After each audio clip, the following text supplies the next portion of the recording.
ETF index mutual funds నేర్చుకుని stock మార్కెట్లో రాణించాలనుకుంటున్నారా? వెంటనే ఈ నెంబర్కి కాల్ చేయండి. రమగారు, మన జీవితంలో ఎవరో ఒకరిని నమ్మాలి. ఒకరిని కాదేమో అనుకుంటాను నేనైతే. అంటే మన వయసులను బట్టి, మన పరిస్థితులను బట్టి అక్కడున్న వ్యక్తుల్లో అందరినీ నమ్మేకపోయినా అక్కడున్న వారిలో ఒకరిని, ఒక స్టేజ్కి ఒకరిని చొప్పున నమ్ముకుంటూ వెళ్ళాలి. దీన్ని మనం ఎలా చూస్ చేసుకోవాలి? నమ్మకాలు, అపనమ్మకాలు, రాసులుగా ఉండే అవసరాన్ని బట్టి మనకు అక్కడ అవసరం ఎవడో ఒకటి ఏదో ఒకటి నమ్మక తప్పదు. ఏదైనా దెబ్బ తగిలిందనుకో మళ్ళీ కింద పడితే లేచి ఒళ్ళు దులుపుకొని మళ్ళీ కొత్త ప్రయాణం మొదలుపెట్టి అక్కడ కూడా ఎవడో ఒకటి నమ్మాలి. అంతే కదండి. నమ్మకండాను నమ్మించకుండాను రోజులు గడవు మనకి. మహాభారతంలో ఒక మంచి కథ చెప్తారు. భీష్ముడు ధర్మరాజుకు చెప్పాడట ఈ కథని. ఆయన అంపశయ్య మీద పడుకున్నప్పుడు అయి ఉంటుంది బహుశా, ఏవో చాలా చెప్పారంటారు. అప్పుడు అన్నీ అనుకుంటున్నా, అవునో కాదో బాగా గుర్తులేదు, కానీ డెఫినెట్గా భీష్ముల వారు ధర్మరాజుకు చెప్పిన కథ. నమ్మదగని వారిని ఎప్పుడూ నమ్మకూడదు, నమ్మదగిన వాళ్ళని కూడా మితిమీరి నమ్మకూడదు. ఇది చాలా రిలయబుల్, కానీ వాళ్ళ దగ్గర పెట్టుకునే ఉండాలి. ఇతరులని నమ్మించడం చేత కావాలి మనకి, కానీ నమ్మకూడదు. ఎప్పుడూ ఎవరిని నమ్మద్దు, కానీ అవతల వాడిని నమ్మించే ప్రయత్నమే చేయాలి. నువ్వు నమ్మేటప్పుడు నీ దగ్గరకు వచ్చినప్పుడు నువ్వు జాగ్రత్తగా ఉండాలి. నీ విషయంలో ఎవరైనా అంతే. నీతి అదే దాని నీతి. ఓకే, కథ చెప్దాం చూడు.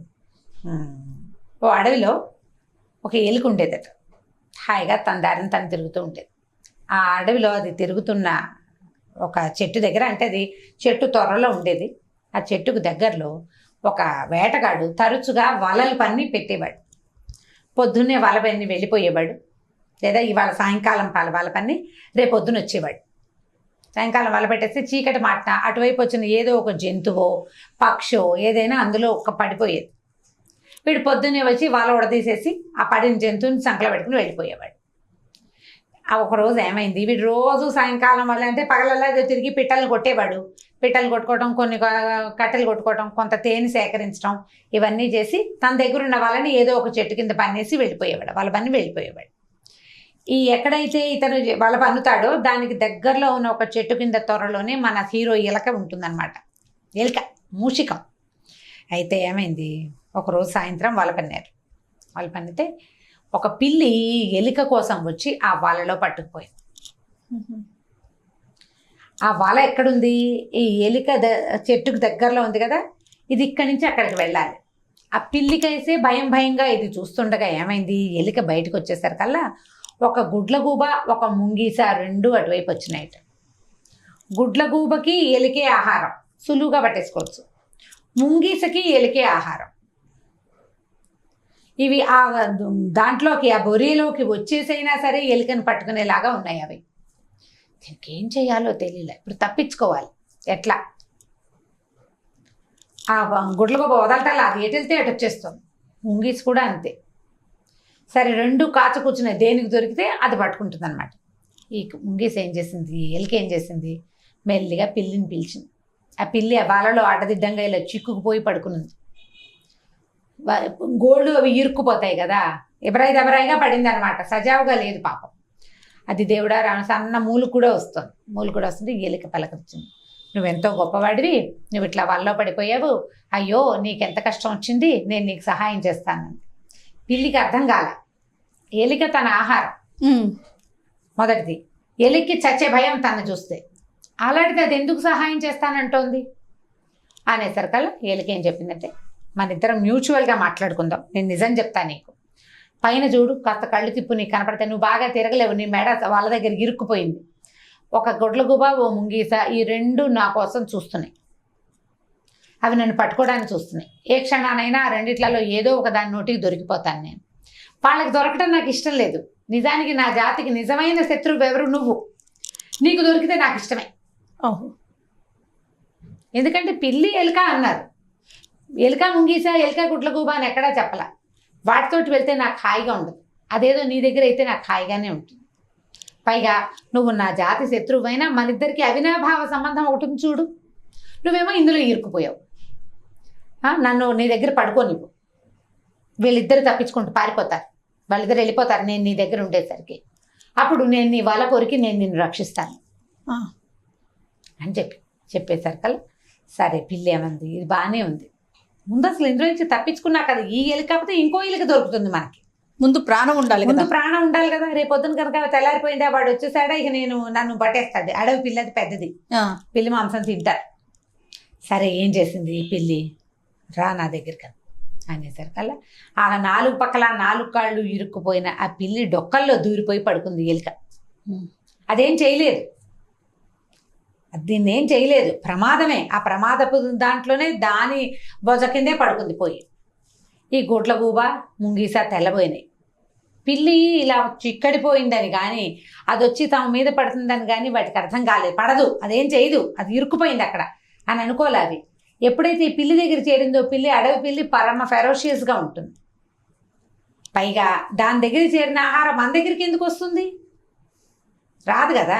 దానికి దొరికింది అని చెప్పి చూసి గుడ్ల గూబ వెళ్ళిపోయింది, ముంగీస వెళ్ళిపోయింది. ఈ ఎలుక ప్రశాంతంగా నిద్రపోయింది ఒక 2-3 గంటల పాటు. అక్కడి నుంచి వెలుగు రేఖలు కనపడుతుంటే పిల్లి లేపింది. బాబు లేస్తావా, ఇది కొరుకుతానన్నావు, ఈ తాళ్ళు కొరికేసేయి, నేను వెళ్ళిపోతాను. సరే ఇది కొరకటం మొదలుపెట్టింది.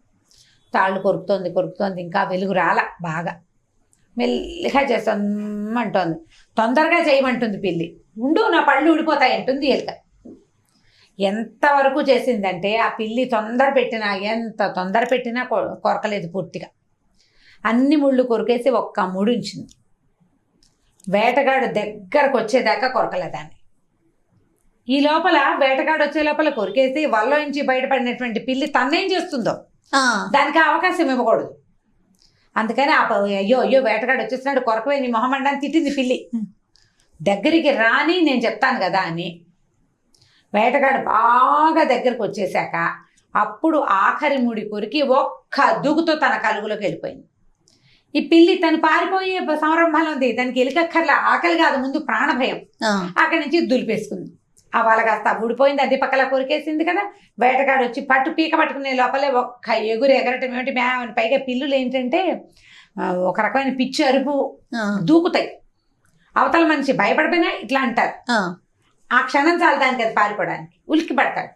బాగా గట్టిగా అరిచింది, అతను ఉలిక్కి పడ్డాడు. అతని మీద నుంచి దూకేసేసి పిల్లి కాస్త పారిపోయాక సాయంకాలం అటు ఇటు చూసుకుంది. మధ్యాహ్నం సాయంకాలం అయ్యేసరికి ఏదో ఆహారం సంపాదించుకుని ఆ కలుగు దగ్గర నుంచి పిలిచింది.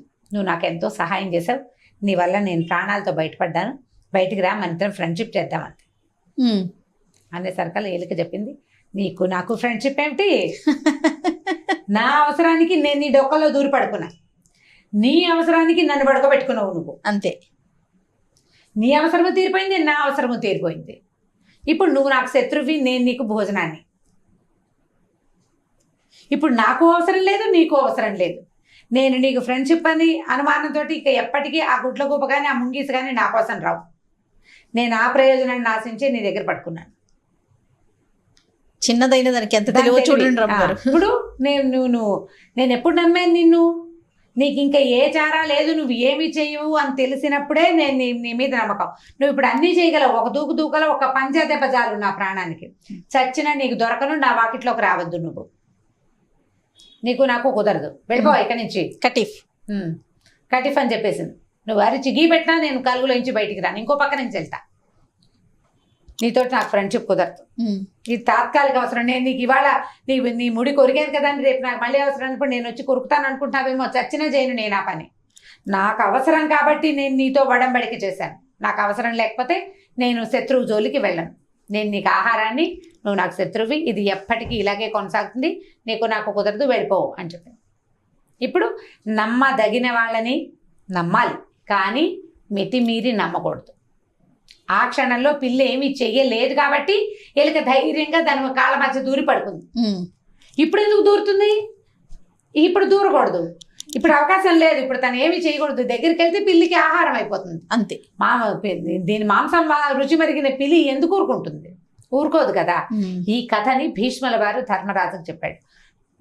వ్యక్తులని నమ్మించాలి, కానీ నువ్వు నమ్మకూడదు. ప్రతివాడు అంతే, ప్రతివాడు నువ్వు ఇతరులను నమ్మించు, వాళ్ళ మీద పంచప్రాణాలు పెట్టుకోవద్దు. స్నేహితులు కానీ భాగస్వాములు కానీ స్నేహితులు అంటే జనరల్ ఫ్రెండ్షిప్లు అని నేను చెప్పటం లేదు.